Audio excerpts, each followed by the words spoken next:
Bismillahirrahmanirrahim. Assalamualaikum warahmatullahi wabarakatuh. Allahumma sholli ala Muhammad wa ala ali Muhammad.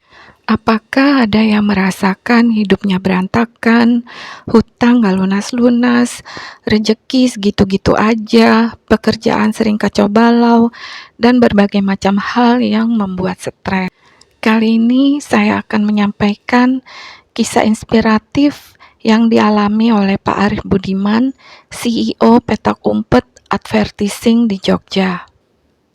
Pak Arif Budiman ini juga menulis buku Tuhan Sang Penggoda, kisah yang bisa menjadi ibroh bagi kita semua, terutama saya tentunya.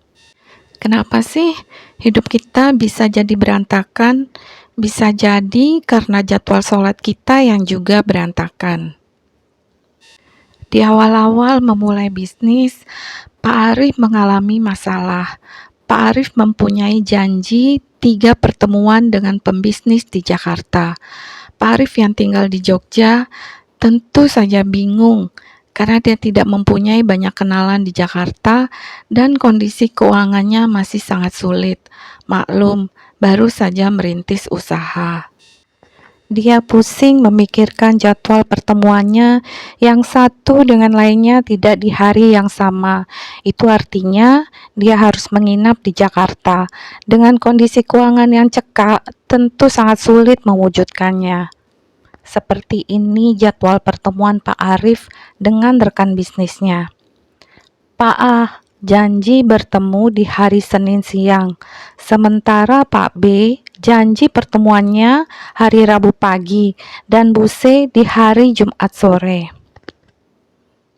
Itu artinya Pak Arif berangkat dari Jogja dengan kereta di malam Senin dan harus menginap di Jakarta 4 malam dan kembali ke Jogja malam Sabtu. Menginap di mana? Biaya makan dan transportasinya bagaimana? Padahal janji bisnis ini sudah dijadwal lama dan 3 orang yang mau ditemuinya ini adalah bos-bos semua untuk penawaran pekerjaan promosi.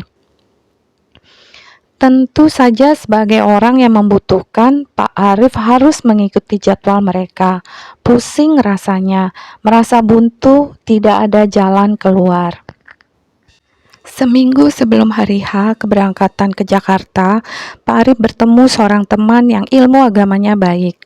Pak Arif yang bingung ini akhirnya curhat ke temannya. Teman Pak Arif menyimak dengan baik, kemudian bertanya, "Bagaimana jadwal sholatmu selama ini?" "Jadwal sholat? Apa hubungannya?"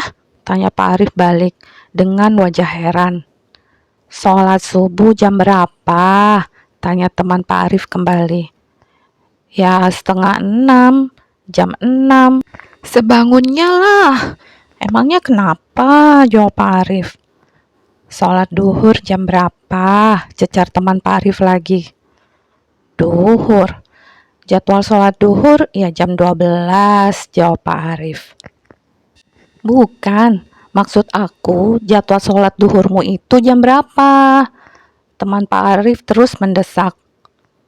"Oh, jam 2, kadang 2:30, biar bisa langsung asar." Tapi apa hubungannya dengan masalahku tadi?" tanya Pak Arif keheranan. Teman Pak Arif tersenyum dan berkata, "Pantesan saja hidupmu berantakan." "Apa hubungannya?" Pak Arif semakin bingung.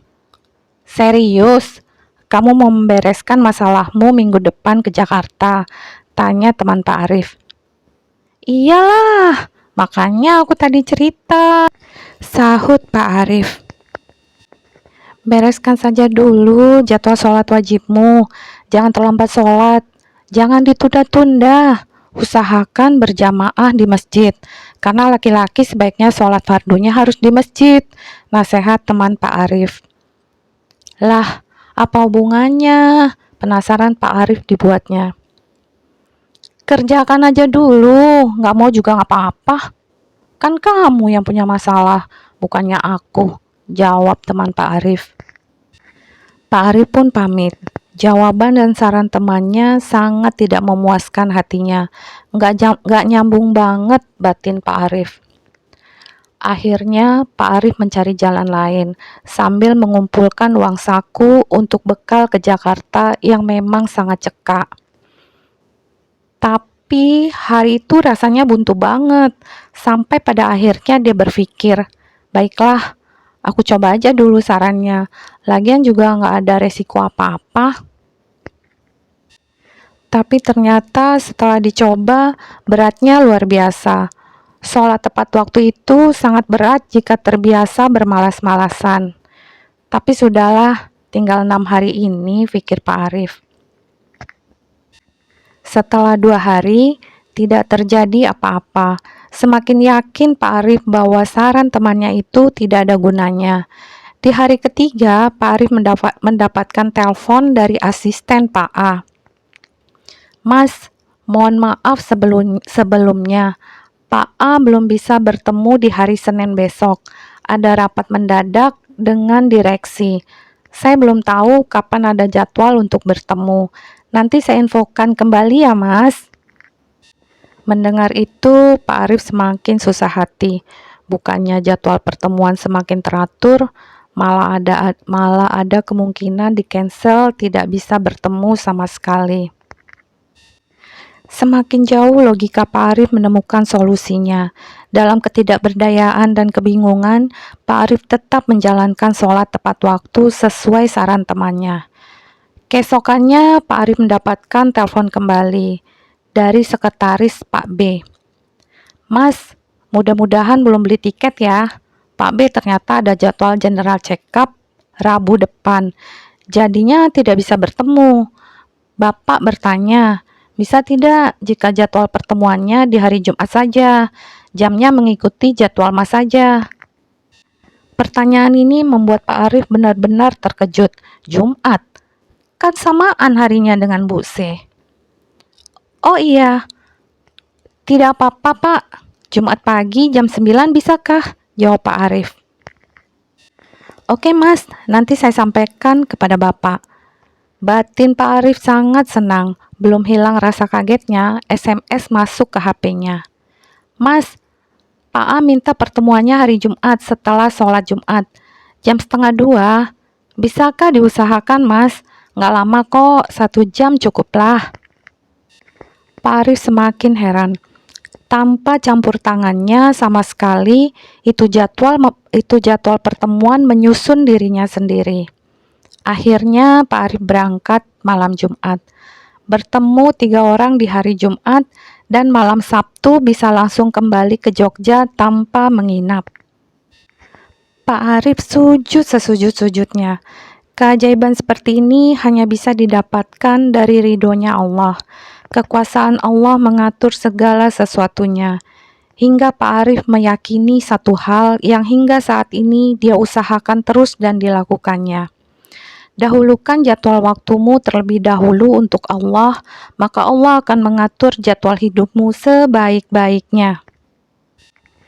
Jika dalam hidup ini kita mengutamakan Allah, maka Allah akan menjaga betul hidup kita.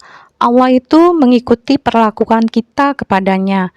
Makin disiplin kita menyambutnya, makin bereslah jadwal hidup kita. Jadi teman-teman, ibroh yang saya dapatkan, kunci sukses bisnis dan hidup kita adalah sholatlah tepat waktu, usahakan berjamaah di masjid khususnya buat laki-laki. Jika ingin lebih oke, tambahkan sunah-sunahnya, qobliyah dan ba'diyah, tahajud, duha, sholawat untuk bekal syafaat Rasulullah buat kita di dunia dan akhirat. Juga jangan lupa membaca Al-Quran. Ibadah memang harus dipaksakan ya teman-teman, seperti yang Ustadz Khalid Basalamah pernah katakan dalam salah satu kajiannya. Mau kapan lagi?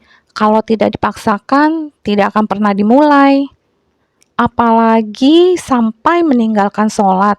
Astagfirullah, nauzubillah, nauzubillah, nauzubillah. Iblis saja masih sholat, masa kita tidak? Setan itu tidak ikhlas jika kita taat dan berbuat baik. Saya melihat saudara-saudara kita di Arab, begitu azan berkumandang, mereka secepat kilat beranjak untuk melakukan sholat, walaupun sedang lagi pegang kerjaan. Saya ingat cerita Ustadz Firanda Andirja bahwa orang Arab itu malas-malas, hidupnya santai, tapi kaya-kaya. Tidak kerja banting tulang, pergi kerja dari pagi buta sebelum matahari terbit, dan pulang setelah matahari terbenam, seperti orang-orang di kota besar. Tapi hidupnya masih susah juga, bahkan terlilit hutang. Astagfirullah, nauzubillah, nauzubillah, nauzubillah. Oke, teman-teman, mohon maaf jika ada kesalahan dan kekurangan. Jazakillah, jazakallah khairan buat teman-teman yang sudah mengklik video saya hingga selesai. Assalamualaikum warahmatullahi wabarakatuh.